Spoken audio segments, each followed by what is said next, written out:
For those of you I haven't met, my name is David Miller. I'm the managing partner of Rosen Dental Transitions. We specialize in selling and valuing dental practices. And one of the things we do a little bit differently is when we started we call them simulated sales. That program is really to help you understand the value of your dental practice. But I always felt like that wasn't enough. My background was I was in dental lending, so we were always on the buyer side of the transaction. We look at all the different valuation packages, and they were 80 pages long, but everyone only looked at about three of the pages, and the rest were templates and methodologies and things that were kind of more confusing than helpful. But the one thing I didn't like is that it never told you why the practice was worth that or how to grow it. And so we've taken that approach when we work with clients that are going to list or going to sell, that we not only determine the value, but we dive deep into the software to help understand like what is holding value back or where could there be an opportunity to grow value. And through that, we've seen some common themes. And so every practice is unique. These aren't one size fits all. These are things that we've seen on a regular basis that we think warrants having the conversation and making sure that we cover all of those things. So without further ado, we're going to go through this and we'll cover a lot of information in the next 25 minutes and go from there. So, and here we go. So this is part three of our 5 webinar series. We've got 2 more coming up where we're going to talk about the fixes before selling and factors. The first 2 we talked about were who will buy and what is the process. Those are available for download on our website. So if you missed those and you want to go through those, we have those as well.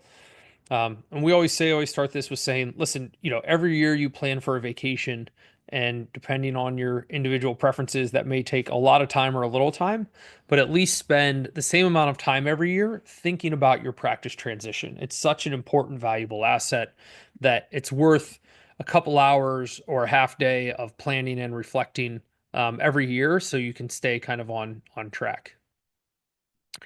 Rosen Dental Transitions is part of the Rosen umbrella of companies. So Mark Rosen is the managing director of let's go back here. Mark Rosen is the managing director of the accounting firm. Nancy Kagan manages the consulting group. And between the 3 of us, we can cover pretty much 90% of the non-clinical aspect of your business, from bookkeeping and helping with payroll to tax planning. The consulting does outsourced billing or payment posting. Um, so if you're having trouble with insurance and AR, they also do staff training, and then we handle the transitions, both, associates buying in, becoming partners, buying partners out, putting it on the open market and finding buyers, whether you want to sell to a doctor or a DSO. Um, and we also, help with valuation. So if you're 10 years out, you can take time to, um, understand your value and hopefully grow the practice. So what is hurting your practice value? Um, we're going to touch on these 5, but there's again, every practice is unique, and so we encourage you to have someone look at it, even if it's not a value. Have someone come in and spend a half day sitting at the front desk, talking to your staff, seeing how the practice runs, pulling reports, to help give you a perspective on where there's opportunities for growth. But today we're going to talk on AR and patient credits. Adjustments with no oversight, in-network insurance mix. Obviously, being in-network or out-of-network is a hot topic. And then we're going to talk about fee schedule and then also inefficient hygiene. So one thing I want to talk about, patient credits are very important because they are subtracted off the purchase price dollar for dollar. And some of you may not know what patient credits are, and we'll get into that. But basically, if you have 100,000 in patient credits and you sold your practice for $1 million, they are going to subtract 100,000 and you're going to get 900,000 from closing. So patient credits are, by pure definition, money that is owed back to the patient. And they can happen one of 3 ways. One is work in progress. You're going to place a crown. So when they come in and you take the impression and send it out to the lab, you collect a deposit from the patient that sits on their account, but you can't apply it to the procedure because you haven't delivered the crown yet. Those patient credits naturally take care of themselves by normal treatment and normal course of action of the practice. The second is overpayments, which we see a ton of. And if you've had a long-standing practice and never really looked at this, these can snowball over time. This could be calculating a copay wrong, and then the insurance pays $12 more than you were expecting. And technically, that $12 then will sit on the patient account, and you should issue a refund to them or make sure you apply it to their next visit. But what routinely happens is that credit goes on the account. There's no refund check ever issued. No one ever pays attention to it, and it can sit there for 10 years. So technically, that is a liability that a buyer would inherit. Um, and so that is why it's deducted off the sale price. So that's the second one. The third is posting errors. If you get a lot of dual insurance, somebody when they're applying payment could apply it in the wrong area.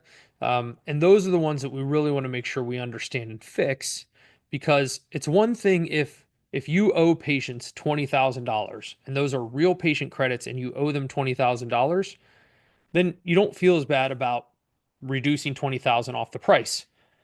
Because if a patient comes in after the sale and they say, I should have a $100 credit on my account, that new owner has to honor that credit, but they didn't collect the money. You did. It's in your bank account, not theirs. But if you have 20,000 in patient credits and 15,000 of that are posting errors, then you are going to take a $15,000 hit on the sale price and you never collected that money. So very important that you understand patient credits, know how to review those. And if you do have a patient credit problem, have someone look at it. We do not like to see, no matter how big your practice is, your patient credits that are not associated with work in progress. So patient credits that are not part of, implant cases or whatever it may be that you would take deposits. We don't want to see that balance over really 75 to 10,000, $7,500 to $10,000. So those are patient credits and understanding what they are. The second piece of that is they will make your accounts receivable look better than they actually are. So a lot of you may be running your accounts receivable report incorrectly. If most softwares, when you run the AR aging report, whether it's Dentrix or EagleSoft, they will automatically include patient credits. And so you could have $80,000 over 90 days, but if you have $80,000 in patient credits over 90 days, it'll look like you have zero over 90 days. So that can make your ARs look a lot healthier than they actually are. So when you run your accounts receivable report, you want to make sure that you filter out patient credits. And some softwares have a box you can check where you can just make sure that patient credits are not checked. Other ones will have a filter where you can say you only want to include balances above or below a certain number. And so you can set a dollar amount filter to exclude credits as well. So that will give you one is a clean AR report to understand if you have an issue. And then you can run patient credits by themselves, excluding the accounts receivable to see what the patient credits look like. The reason I bring it up now is because if you're selling in 3 months and you have a huge patient credit problem, it takes a long time to fix because you could have, we've had practices that have $200,000 in patient credits. And it's a very tedious process to investigate these one by one and figure out what's going on. So you want to understand that now so that you can fix it over time. You can work on, you know, 3 credits a day instead of trying to feel like you got to spend 2 weeks nonstop trying to fix these things. So that's one is pull your ARs correctly by excluding patient credits. And then two, if your patient credits are over $10,000, really over 7,500, investigate and look at some of the accounts and see why. And if you're not sure how to do that, one of our consultants or somebody can help you out. If your ARs, again, in terms of hurting value, if there are over 90 and your over 90 balance is more than 15% of your total ARs, that's kind of a red flag as well. Could mean you're not collecting as much as you should be. And since value is driven by profit, if you're not collecting everything you should be, your profit's going to be lower than it should and your value will be lower. So you've done all the clinical work, you're owed the money, and for whatever reason, your staff isn't getting the payment in. So the first step is to figure out, is that over 90 insurance payments that are past due, or is it patient payments? If it's insurance payments, then it's figuring out, Is the employee bandwidth an issue? Like your staff does not have enough time to investigate claims that have been denied or sent back? Or is it training, right? Are they just not familiar with how to submit claims correctly or provide proper documentation or how to resubmit claims? If it's patient payments, then it's likely an issue with either balance billing. So patient leaves or patient comes in, has a procedure, and there's no copay collected at the time of service. They just say, we'll bill your insurance and then we'll send you a bill with what you owe. Depending on your practice, that could lead to a lot of patient payments over 90. Um, so the other thing could be collecting incorrect copays, or same thing, you don't collect enough, insurance pays, and then there's a balance of 20 or $30, and then you never get that from the payment patient. So make sure that you run your AR report correctly. And then after you run it correctly, if you have an issue, diagnose, is it insurance payment driven or patient payment driven? And then the next layer of that is, okay, what protocol or trainings are in place to try and remedy this? So again, shameless plug, the consulting team will do Zoom calls with practices. If you think you have an AR problem, they do a free Zoom where you bring up your software and they can run reports with you during your lunch break to see if there's anything you need fixed. So that's why true ARs and patient credits matter. One is because patient credits come right off the sale price. So they don't hurt value, but they hurt your net when you sell. And the ARs hurt value because value is a function of profit. And if you're not collecting everything you should, then your profit's going to be lower than it could be. So, um, all right. So that is the first one. Second one is adjustments and adjustment oversight. So adjustments are something that we recommend you get a report daily because during one day, at the end of the day, if they print it and set it on your desk before you go home or they email it to you, you can look at the day and you can quickly tell if adjustments look weird or if they look inaccurate. But if you wait till the end of the month, you can't remember the patient you saw 3 weeks ago to see why or why not there should be an adjustment. And we see that a lot with courtesy adjustments. So, um, again, if someone's giving courtesy adjustments at the front desk, did you approve it? Did you put it in? How is that being handled? Um, the second thing about adjustments is, are the categories clear and self-explanatory? If I looked at your adjustment categories, would I be able to tell what they all are? For example, insurance adjustment is great, but it should say what insurance. Delta insurance adjustment, Cigna insurance adjustment, Blue Cross Blue Shield insurance adjustment, because that way you can start to see what insurance has the largest adjustment categories, which allows you to make smart decisions about whether you should drop insurances or be in network.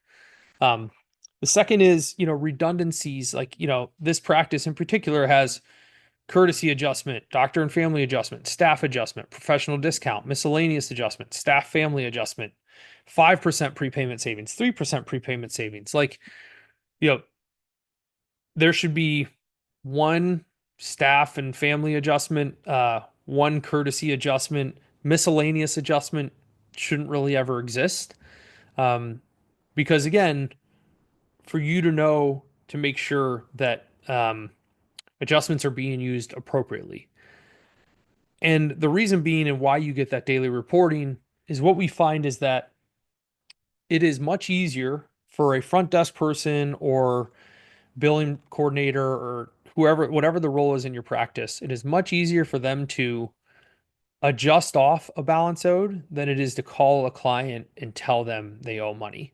And sometimes it is that fear of the conversation, and other times it's just a lack of understanding. Some people think that's what they're supposed to do, is if insurance doesn't cover it, I'm just supposed to adjust it off.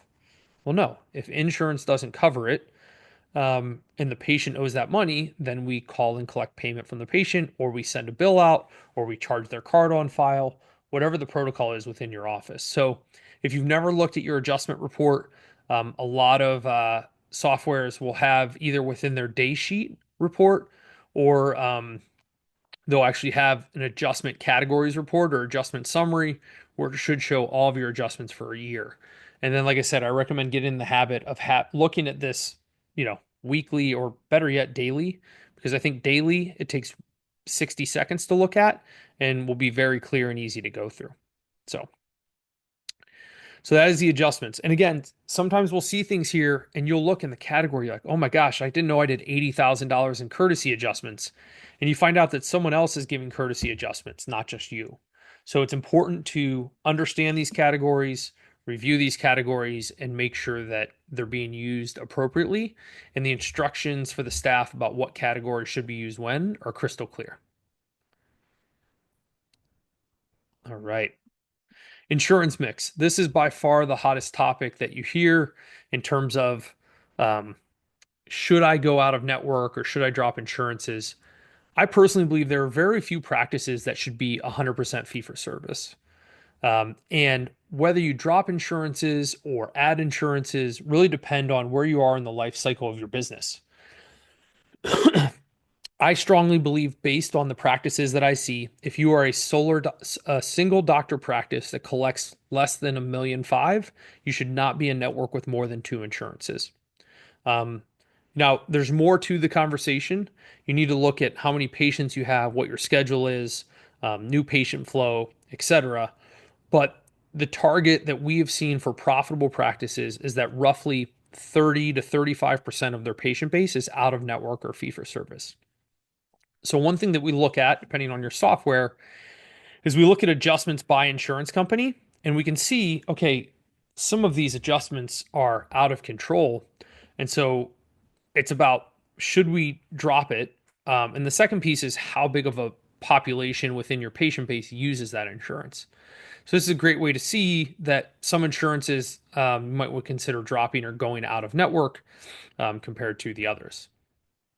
The second piece is kind of, again, looking at the patient base. The green is the fee for service out of network people. Um, so again, targeting that kind of like 30% number is a great way to, have a healthy profit margin within your practice. So if you are trying to grow and you need a ton of new patients, then usually being in network with insurances is a great way to drive patients, and you're essentially, you know, paying for marketing through insurance write-offs.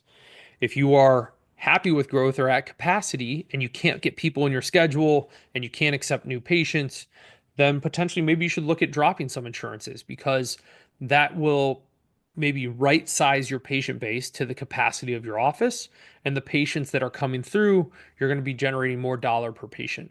And you'll be able to practice the quality of care that you want.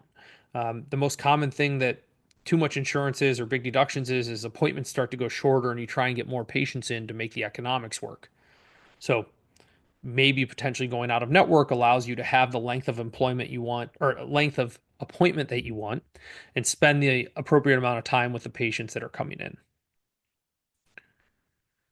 So that's insurance mix. Again, this has to be, a lot of times the decision to drop insurance starts from an emotional reaction of frustration with the insurance company, but it should not be done without thorough education and deep dive into your business to understand the potential impact, and then having a well thought out strategy that has training for your staff on how to have difficult conversations, communications to the patients via mail and email about why you're doing it to get ahead of the narrative that the insurance companies may push. And then understanding, what's the assignment of benefits with the insurance you're going to drop. Is the check now going to go to the patient, or is the check going to go to the practice? All things that are part of that well thought out strategy when considering whether to drop insurances. So the last two are fee schedule and hygiene.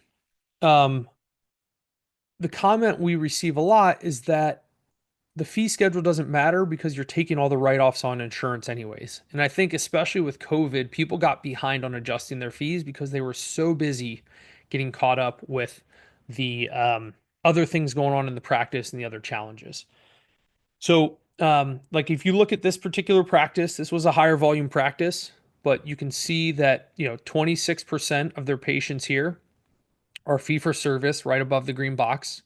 And you can see that their fee schedule versus the 80th percentile, these fees were extremely low. And they felt like they were in a blue collar community, and they thought that they needed to be more reasonable on the fee schedule, but they were below what insurance was reimbursing. So it was creating a lot of issues and challenges. Plus, when we looked at their practice, they had a surplus of patients. Their active patient count relative to the hygiene and doctor columns they had available, they were well beyond capacity. And so changing the gearing ratios of the patients was going to make their practice more profitable. And so increasing fees. Now, you can't double fees overnight, but instead of increasing fees once a year, maybe you do it twice a year, and to try and catch yourself up to what should make sense. We have a way to pull fee schedule for a zip code by percentile. So you can kind of see like, okay, like I am more of a PPO community and we're higher volume. So I want to be at a price point that's a little bit lower. Or we're at high end, we place implants. It's a spa-like experience. So we should be in the 90th or 100th percentile for my zip code. So it's all about thinking about how this pricing strategy fits within your brand. Also, what's important is if you are fee for service or you only accept one insurance, certain procedures you might want to have more reasonable fees, because your periodic exams, your pro fees, your bite wings, some of those things that people are doing on a regular basis because you don't want them to be turned off that they have to pay cash for a visit. But then your restorative procedures and surgeries and things like that could be priced on the higher end. So it's all about, again, just having a strategy and thinking about this as it fits into the model of your business. The hygiene side, uh, you know, I put a huge asterisk next to this because I understand that hygiene is one of the most challenging areas to manage right now, due to the rising cost of hygienists and the scarcity of them. So I just want to, before anyone says, well, I can't do anything because I can't even find a hygienist, I completely understand that. Again, we have to put this within context of your business. Um, there's three things that we have seen with hygiene that have led to underproductive hygienists, or underproductive hygiene departments. I don't want to say hygienists. One is perio within hygiene. Um, a lot of the SRPs and different perio codes are just not being used. So you may have people that are probing and going subgingival, and it should be uh, you know uh, a perio code in there. Or if someone went to the periodontist and now they're coming back to you for cleanings, it should be perio maintenance, not a prophy. And those are covered by insurance, so the patient normally doesn't come out of pocket at all. But it's important that your staff understands the coding and is doing correctly. When we see practices with 2% perio or 1% perio, some of it is usually just a coding issue. Now, the second is obviously if you're at capacity, finding time for SRP appointments because they're longer.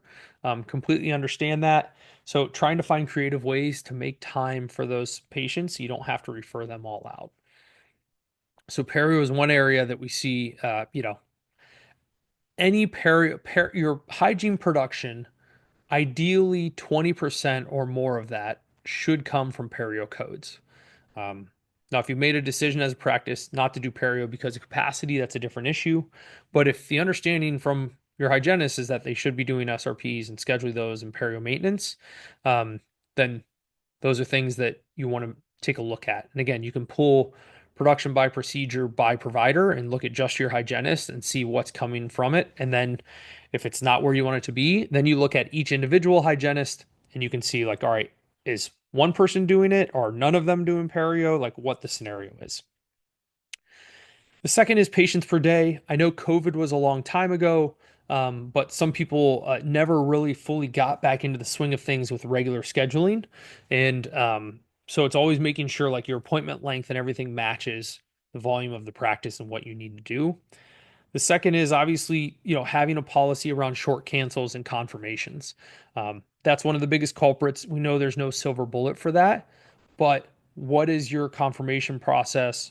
What is the penalty for short cancels? Again, if you have more patients than you can get into the hygiene chairs, and you have a patient who has canceled 3 hygiene appointments on short notice, then maybe they should not be a patient anymore because those 3 cancellations, multiplied out every day over the year for different patients can really be an issue. So again, just really making sure that your appointment confirmation, your cancellation list is updated and being utilized, and that you have a really strong protocol around patient scheduling and booking. The third is a metric. They used to say you want 3 times the employee's wage in collections. it's just not realistic with the hygiene. The increase in the cost of hygienists on an hourly basis.